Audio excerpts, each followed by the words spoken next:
Hi, everybody. Welcome to Building My Legacy broadcast today. We're so excited to have you with us. We have with us today Glain Roberts-McCabe. She is a renowned leadership trainer and developer in Canada and elsewhere. She works with all sizes of companies and has really been recognized in a number of ways. And I want to just make sure that I include at least some of the highlights for you so you can see who she is and what she might have to offer you. She has a personal mission to create a movement of intentional leadership. She has developed the Roundtable in 2007, where leaders could cultivate their leadership together. She has been the recipient of innovative and multi-award winning awards for what she's done with her Roundtable peer-to-peer coaching programs where leaders teach leaders. She has received the prestigious Gold Award at the Canadian Awards of Training Excellence. She's been featured by York University's professor in his textbook, The Context of Business, Understanding the Canadian Business Environment. She has been named the best external consulting provider in Canada. She was the recipient of the Roundtable Silver Award for Women-Led Business at the International Stevie Awards. She received the RBC Canadian Women Entrepreneur Awards presented by Women of Influence in the micro business category. She also produces a monthly newsletter for leaders on the Roundtable. So this is just the first half of the page of her accomplishments. So just to give you a sense of who Glain is. But I think what I want to have you share with the audience today is first, just a little bit about what you want them to know about you. And then we'll get into what it is that you've done and your remarkable contribution. So what do I want people to know about me that maybe didn't get covered off in my bio? What I always say is I'm a leader at heart. I mean, a lot of people go into the world of leadership coaching, because they're interested in leadership. I got into it because I am a leader and I've always been trying to figure out how to get better myself as a leader. So everything that I do in the Roundtable and what I talk about in the Roundtable a lot of it is based on my own experiences leading. I've been leading since I was 24, and so I've really spent I was fortunate when I was 30, I joined a consulting firm that specialized, I call it, in the soup to nuts delivery of talent management, executive coaching, assessment, consulting, training, even classroom training. And we also used to bring in all these big speakers like Tom Peters and Marshall Goldsmith, who you and I both know, and Marcus Buckingham and all these people. So I've had the opportunity to learn directly from a lot of people, but really the kind of premise of our organization at the Roundtable is less about the consultancy model, which is all, we've got all the ideas, then we're going to teach you our ideas. For us, it's about bringing together the collective. And because to me, leadership is about doing, right? You can read all kinds of books on leadership, but until you have to go and do it, you really don't know what you're in store for. And when I think of particularly challenging times in my own leadership, the most powerful learning I've had was when I've been able to share what I was going through with somebody else who'd maybe been a little bit further down the path or who had the experience.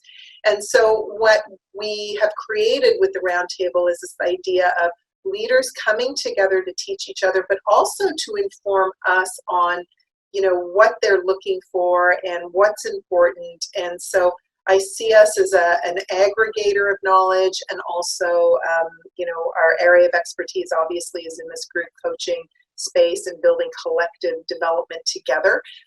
But the real engine behind it is all the leaders that come and share their insights and learning and growth as part of the community, the greater Roundtable community. You know, you talk a lot about the round table. If you would just talk a little bit about how this collective, how the peer-to-peer coaching works, Mm. um, it would be great. Yeah, so at the Roundtable, so the Roundtable is our company name, and then we have a number of programs underneath that all have, just to confuse everybody, that we put the name Roundtable around. So we have the Roundtable for Leaders, which is a group coaching program. We have the Roundtable Catalyst, which is a guided group mentoring program. We have the Roundtable Exchange, which is truly a peer-to-peer coaching approach.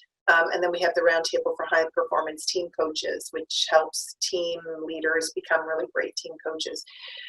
But all of them, sorry, all of them across the board, all follow kind of a similar framework in that every program that we do always starts with the strategy and priorities of the organization. So our belief is that, you know, as leaders, we're there to do a particular job, and you know, we're hired to, you know, deliver results. And I think as leaders, we're always trying to balance, like, you know, people and profit, and keep them both in balance and check. And so it's really critical that we understand what the business is trying to accomplish before we start getting into what leaders need to work on. And so that's where we start, no matter what the program is. Our anchor program is this group coaching program called the Roundtable for Leaders. And so in that program, once we sort of know what the organization is working within, it starts to funnel down into then the individual needs of the leader involved, and what's the role they're playing, what's the circumstance they find themselves leading in, what are their own personal ambitions and goals. And from that, we really focus, you know, you mentioned in our opening about, you know, I'm really trying to create an intentional movement in leadership. Leadership is about how are you showing up. So part of how you're showing up is your behavior, and what sits underneath your behavior is your mindset and belief systems. So that's what we really focus on in our group coaching program, is helping leaders unpack a lot of that so that they can show up as their best self. And how do they help, you know, how do we help them shift a mindset and shift a behavior? And you know, like any coaching program and group coaching, you're doing that over time. This is not kind of the spray and pray approach to leadership development that, you know, is so common in terms of, you know, 1 and 2 day leadership workshops. This is about helping leaders really set a strong compass. We help them set what we call the big bang for the buck behavior. What's a behavior that's going to be a game changer for you, given the strategy, given the role, given the expectations? What's the behavior that if you really focus on it, it's going to be a game changer for you? And then we help them move the needle on that behavior as they go through this group experience with other leaders, and as they learn about other aspects of leadership. But the common thread is that they're really working on this behavior together. And so they're building their capability and they're building their capacity, but they're doing it in a collective. So they're not on their own, isolated, trying to shift. They've got, you know, allies and colleagues around them who are there to support them. And then you do this within companies, across different companies, both? And what's Yes. the difference? Yeah, so when we started it as, we call it open enrollment, 8 different leaders. That's our favorite group size is 8. 8 different leaders from 8 different companies. And I've been running that for a couple of years in that format. And then I had a client approach me who was with a company that was going through a massive amount of transition. And what they were finding was they were doing a lot of what I would describe as reactive coaching. So leaders were getting moved into roles with bigger scope and more complexity, and they were struggling. And so they were getting all these individual coaches, you know, involved, and everybody had a coach. And so that was costing them a lot of money, number one. But number 2, they were not seeing the return on those investments as quickly as they wanted to see.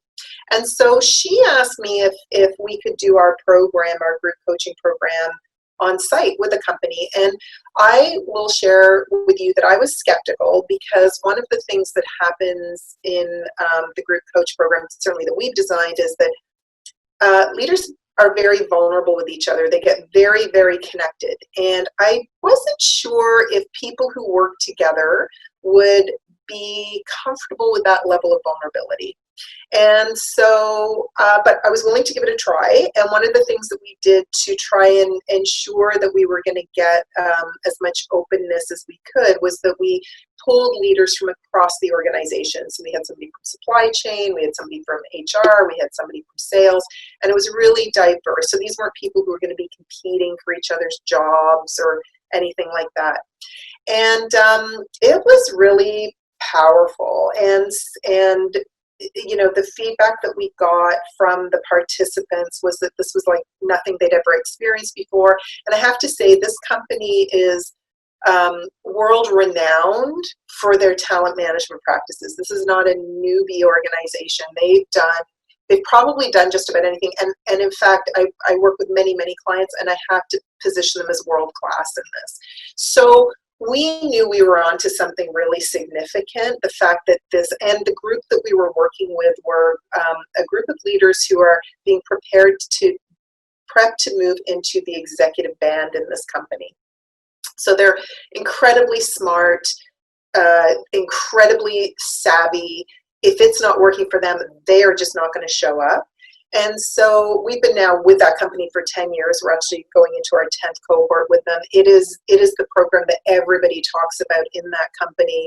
Wow. Because it really allows leaders to, well, I want to say leaders. It allows the leaders in the organizations to hit so many things at so many levels. You know, as leaders, they're coming together, they're solving real-time issues, they're getting to support each other around behavior change, they're building these strategic networks that are so critical, they're broadening their understanding of the business. And you can imagine for organizations what this does is it really allows an organization to pull together leaders that can be change makers in the organization. You know, so if you're trying to do anything around a culture shift or and mindset shifts on things, we've seen incredible, unexpected things come out of group coaching programs, like more empathy, more compassion. So when you're hitting things around D&I initiative, diversity and inclusion initiatives or mandates, anything where you're requiring leaders to look at situations differently, a group experience does that. So I find for a lot of organizational development people, they really, can move a lot of their agenda through a group coaching process, which is powerful. You know, it's interesting because right now, I think we have so much discussion about people becoming more isolated as we're working virtually, more and more virtually, now not always by choice. Mm-hmm. And I think coming out of this, the companies that'll do well will be the ones who understand how to pull people together mm-hmm. in a group, because we're going to have to come back somehow, right? Yeah. And be a collective. Mm-hmm. So your thoughts on that? Yeah, I mean, I have been obsessed with this idea of the collective for years. And I just think that right now, to your point, we're in this position where we can really look differently at how we build community in our organizations. I think if you look at, I'm in the leadership development space. I mean, this is where I've been playing for the last 20 some odd years. And one of the things that has always been the way we've developed leaders is to kind of treat them in an individual way. Go out to a course, or even when you're in a classroom, you're kind of working on your own and it's about you and your need, or go and work with an executive coach.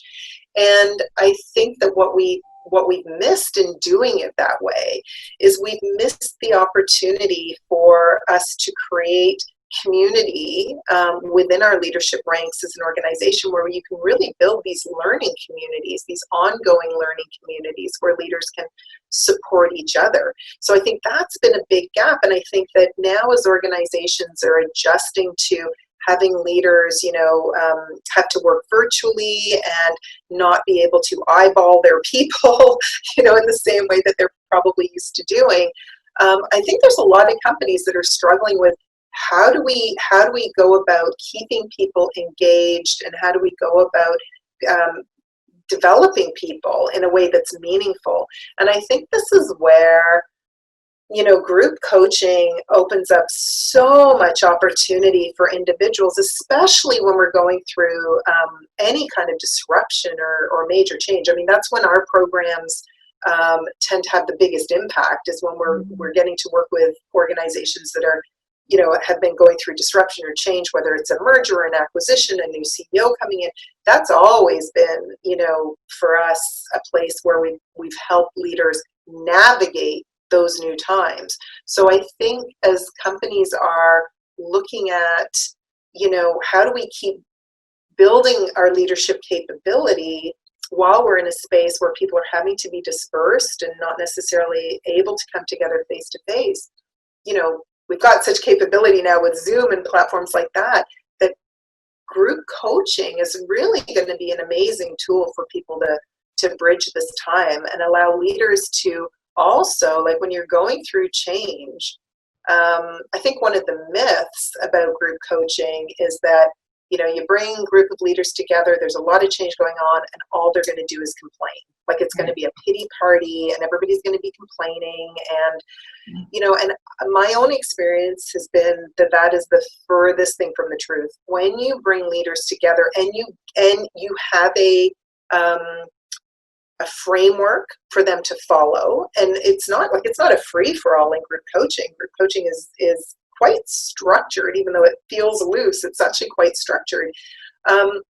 You're actually allowing people to productively process anxiety and fears and concerns and overwhelm, and help them separate, fact from fiction in terms of what's really going on, and help them move through these really difficult times more strongly and in a more aligned way. So I feel like there's, right now, especially with everything that's going on in the world, there's just a huge opportunity for us to be equipping our leaders with this kind of outlet and platform. And I think it's really going to, I think it also gives them a great window into how to do that kind of work with their own teams.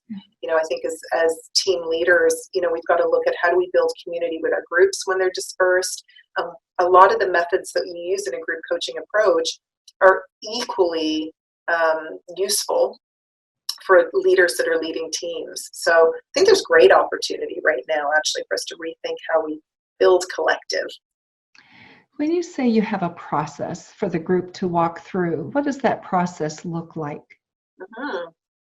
Yeah, so I mean, our program, so again, we have multiple programs, but I'm just going to focus on the main anchor one because that keeps it simple. But we have a group coaching method that is very similar to the mastermind method. So people might be familiar with mastermind, where people get to put out an issue, the group asks questions, and then the group can share experience. So what makes it unique in our process is that what we're doing when we're having individuals share their challenges, that we're also teaching managers coaching skills. So one of the fundamental capabilities that every manager needs to have today is the ability to coach.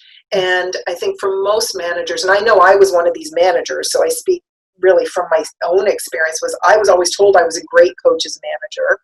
And then I went and did advanced coach training through the Coaches Training Institute, and I realized I was a horrendous coach. I didn't know what coaching was.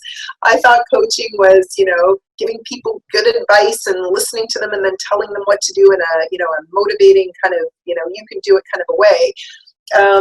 And so I really realized I was probably a good mentor. I was not a great coach. And So what we do in our program is, and we're often working with companies that they've done what I would call baseline coach training, like everybody's done some kind of manager as coach training, and they know the fundamentals of asking good questions and listening and all of the kind of the fundamentals that you go through as learning how to coach. But what we get to do when we're coaching a group is that we're giving them this framework, but really what we're doing is coaching them on their coaching skills in real time. And when you are able to do that and you're able to keep pulling the focus back, because the ultimate rule of coaching is coach the person, not the problem, right? And yet managers, what we are so rewarded for in our careers is solving problems. And so we become like junkies for it. And so we cannot help ourselves but want to solve all these problems, right? And so I think when you're able to see a group together and you're able to draw their attention to when are we on the person right now, or are we on the problem right now? When you can start to bring that awareness in real time, you immediately up the coaching skills of the group. So that's one of the frameworks that we use. And then the other thing that we do is we have a lot of content that we also bring into our programs that is built in a coaching type way. So everything that we do with the group, whether it's topics like looking at your values or your strengths, or how to be a better influencer, or how to build your confidence, got a number of different topics that down different veins of leadership, but the way it's designed is that it's always related to something that the person's working on in real time. So our model, and I think the way group coaching works the best, is when you sort of think of it almost like a flipped classroom approach, where the individual's work is their classroom, and then when they come into a session, they're there to debrief what happened and discuss what worked and what didn't work, and get to share and hear from others, and then build on that knowledge to go and continue to apply. So it's a very kind of organic process, but that coaching framework, the peer coaching framework, is the one that we use probably through, I think, 80% of our programs to really allow people to work on what they want to work on. I mean, the speed of change and the speed of organizations is so quick that you want to give people a chance not to talk about academic case studies and theoretical things. Let's talk about what's on your plate right now, and how do we help you move something off your desk immediately.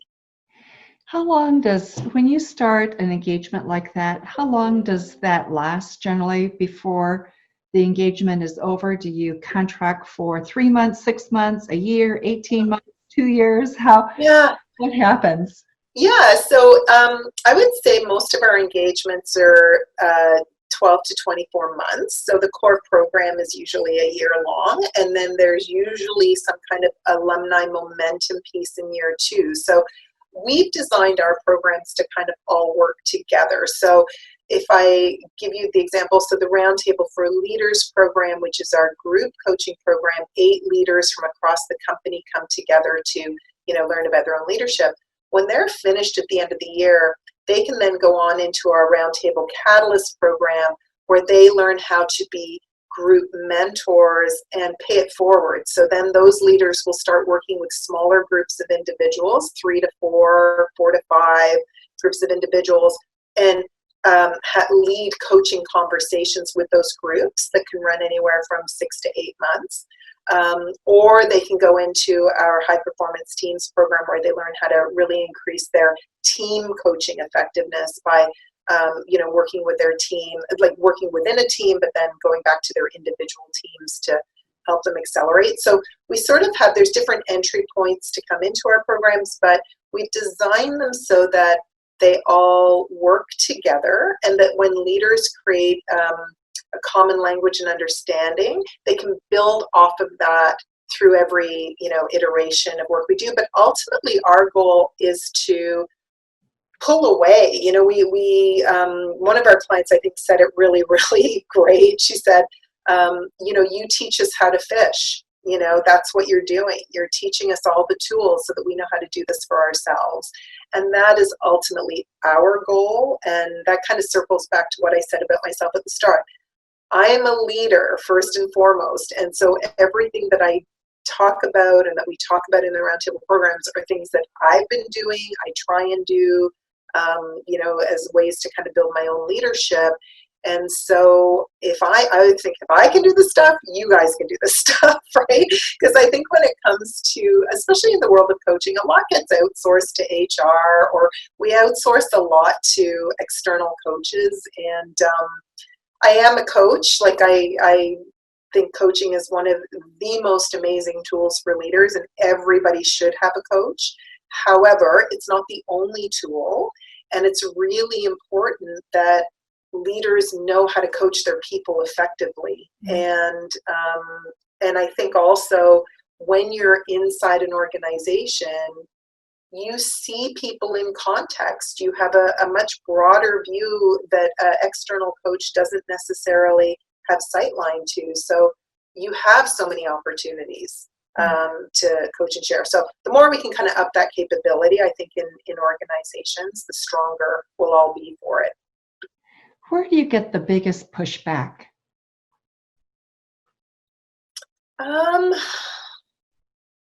It's interesting because it's changed. Like when I started the business 13, 14 years ago, it was still pretty novel to have a program run over 11 to 12 months. Like people couldn't wrap their head around these short bursts of learning every 6 weeks. Like it was very challenging. And the other thing that was very unique about our program, and I think to some degree still is, although thanks to Brene Brown, it's going a little bit more mainstream. But when we started the program, we were having leaders look at their values. We were having leaders look at their mindset and belief systems.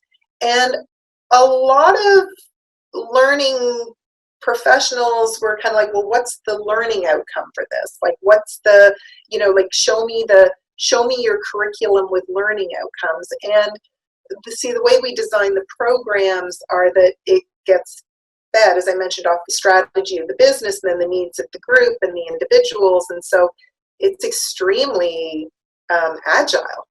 And so I found back in the day, that was what was really hard, was convincing people that no, leaders do need to understand theirself first before they can lead. And this notion that, you didn't need planned curriculum, right? That you could drive your content based off of the needs of the group. And so that I found has become less so. I think now, I mean, if I think about what's the pushback that we get the most, is that it's usually that people don't understand how it's going to work, and they're still wanting some kind of reassurance. They want to see, the workbook. We have workbooks and we have material, so it's not that we don't have any of that, but it's sometimes hard to articulate exactly all of the elements of a group coach experience. I think it's still one of those areas that it's still pretty new. There's not a lot of companies that are doing group coaching to the degree that we've been doing it. And what I see people saying is group coaching, or if they use the word peer coaching, because we used to use that phrase peer coaching, and people would think it was two peers coaching each other as opposed to this idea of a collective group of peers. I think sometimes what I see is a coach at the front of the room coaching an individual while a number of people observe. And that's not what we're talking about. So we've actually come in behind other organizations that have had more of that model, where it's still kind of an expert, which is really the throes of training, right? Like at training, you're the expert at the front of the room and you're imparting your wisdom on the group. In group coaching, you're not necessarily the expert at the front of the room. You're the facilitator, and yes, you bring in some expertise around things, but you're also creating this container for leaders to be able to share and exchange. And when you're working with very senior leaders, there is a lot of wisdom in that room, and your key role as a coach is to pull it out. And so there's a lot of, I think, in our field, a lot of practitioners that aren't necessarily comfortable not being the expert in the room. And so where we've had other pushback is where, I would say a more traditional approach has been tried with these peer groups, but it's still really like a consultant teaching in a small group. And people say, well, we tried it and it didn't really work. People didn't get a lot of value out of it. And when I hear how it worked and what the formula was, I kind of go, okay, I get why. Like, this was really like a mini training session, not a group coaching session. So I do think it's kind of educating people on what group coaching is and what it's not. That's probably still a barrier, but it's about to explode. Team coaching, group coaching is going to be the next 5 to 10 years. We are just making a massive shift into that space. So, but we don't have the time or the money to do it, and we're also seeing big corporations spending massive amounts of money and not really being able to reach the company, the employees, to the extent that you need to if you're going to impact change. So you need a different process, I think. Yeah, I think you've really hit the nail on the head with that comment, because I think that everything goes in waves, and I can remember in the late 90s, early 2000s, where the executive coaching wave was really starting to take off. And I can remember, at the firm that I used to work for, it became this thing that everybody needed a coach, right? And everybody was going to have a coach. I mean, that is so expensive, number one. As somebody who has hired coaches for myself off and on since the age of 30, I will tell you, sometimes you need a coach, and sometimes you just need to go and do the work. Like, you don't need to, your coaching relationship can morph very quickly into a paid friend relationship if you don't have clear goals and objectives that you're trying to move towards. And so I think what we're still continuing to see is a little bit of a view that, for executives, they need to be one-to-one with people. And, when you're a senior person, you need to have a one-to-one relationship. And I actually think that that's a really big missed opportunity. And I think that the problem with executive coaching, and again, speaking as somebody who is an executive coach, who does, hire coaches for myself, but the downside for executive coaching is it is very hard especially when you're working with behavior change, which is what we're shifting, behavior and mindset. It's hard to see the person in context. Like, you don't necessarily get to see them in their natural habitat. And one of the great things about group coaching is you do, right? So the person comes to a group session and you get to see how they're showing up, which makes your individual coaching, like, we do have individual coaching as part of our group programs, but it makes that individual coaching all the more impactful. But the other thing that you're doing is, or that you're missing out on, when you take 8 leaders and send them in 8 different directions, you are not tapping into the collective wisdom of that group.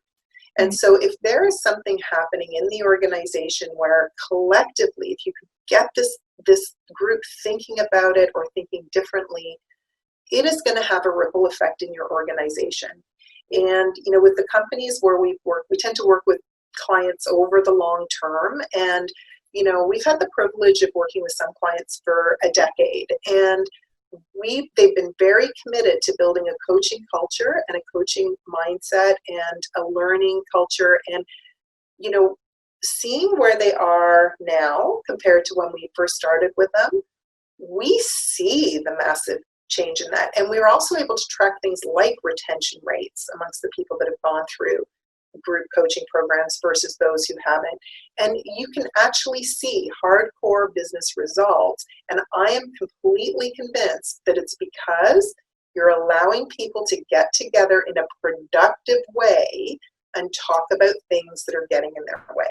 Like, you have to give people space to do that. I mean, personally, I don't know about you, Lois, in your coaching, but I know for me, when I'm coaching executives, sometimes you just feel like you're creating a container for them to do thinking, because they have no time to think otherwise, So a lot of the time you create this strategic space for them to step out of their day-to-day and think. Well, imagine doing that with a group that actually could go then and walk out the door and collectively impact together versus one individual who's then trying to make a little difference, on their own. It's hugely impactful. Well, think of how hard we work on getting visioning communicated, right? And so it maybe gets a third of the way down or a quarter of the way down, and the rest interpret it. So I was speaking with one leader who asked me the question, what do you do when a culture or an organization has more than one culture in its operation? And I thought about that for a while, and I thought, why would you have more than one culture? Well, it's because the culture vision got down to the director level, and then everybody after that interpreted it for themselves. And they each had a different interpretation, and so the implementation ended up with very different meanings, and people were confused, right? Right. So it's very interesting. There's always a consequence for everything that we do, and the choices that we make for how we're going to structure things. Yeah, and I think the thing that you make me think of too, and I think this is what's so often underestimated when we're developing leaders, especially around these kinds of change mandates and change initiatives. As soon as you say the word change, you're immediately implying that there's going to have to be a behavior change with the leaders.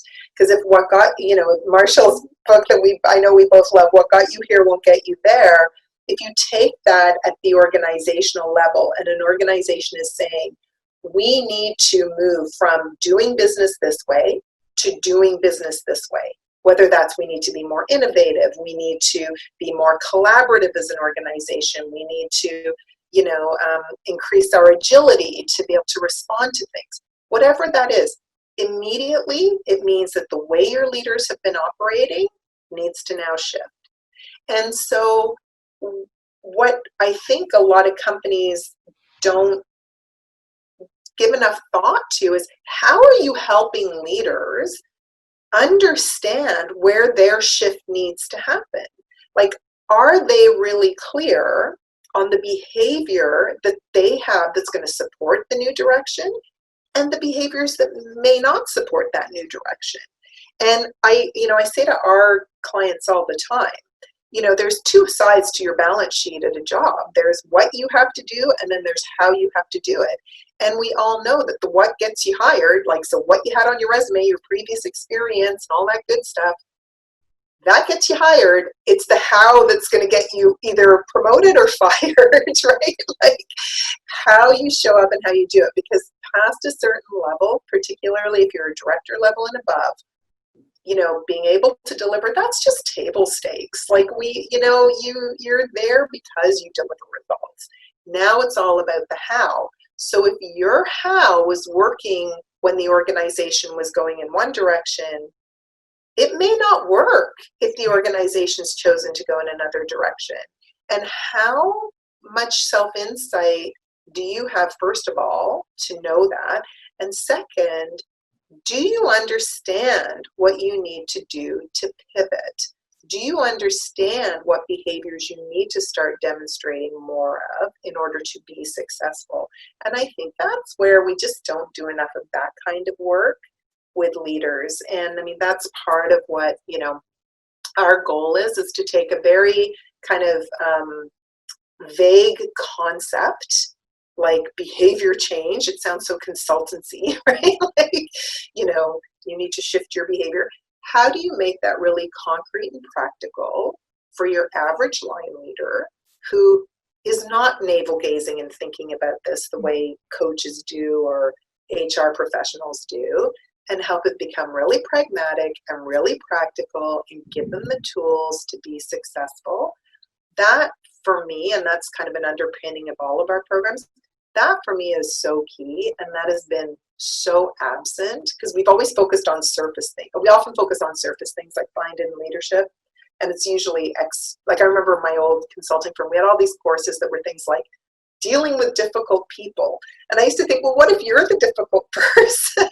Right. Like, it's great to externalize the problems on everybody else, but when you're the leader, you need to understand your own triggers and how you're showing up, and we need to be spending more time helping leaders because we're in the knowledge like it's the knowledge age of collaboration. Like, that's where we are now. So it's all about the mind and connecting, and it's only going to get with AI and all the other things that are coming in. That's just going to keep accelerating. So we better equip people to understand themselves in order to know how they can show up and add value. Before we leave, Glain, I would like you to share your book that's coming out. It's coming out this spring, I believe. Yes. And for those of you who are listening, we will make sure that you are informed of the book when it comes out so you can get it. But tell us a little bit about the book. Yes, so my new book is called The Grassroots Leadership Revolution, and it's all about how you can create your own peer community to help you guide your leadership and a leadership career. So the book kind of breaks down into how to go about assembling a community, why you should think about building a community as a leader, because I truly believe community building is going to be it's going to be another core skill set that you're going to need to be good at doing. So it breaks down into that. And then the second part of the book gives you some really concrete activities and exercises around things like values, strengths, personal brand, goal setting that you can do with your group together so that you can create your own sort of support group and group of trusted advisors, so that you don't have to rely on your manager to get your career path moving. You can kind of do it yourself, kind of a DIY approach to career management, using all the things that we do in the Roundtable program with Fortune 100, 500 companies. So if your company also doesn't have a lot of funds for leadership development, this is a way for you to kind of get a top-notch program and put it into your own hands. Glain, thank you so much. This has been wonderful to have you with us. And those of you who are listening, if you have questions that you would like to ask of Glain, just email me. I'll make sure that that information is passed on, and we will let you know when her book becomes available. Glain, thank you so much for your time. Lois, thank you. It's always great talking to you. I appreciate you having me on. Thank you for watching my video. Don't forget to like, subscribe, and click the bell button above. Leave comments. We'd love to hear what you think. And visit our other social media links as well. Thanks much.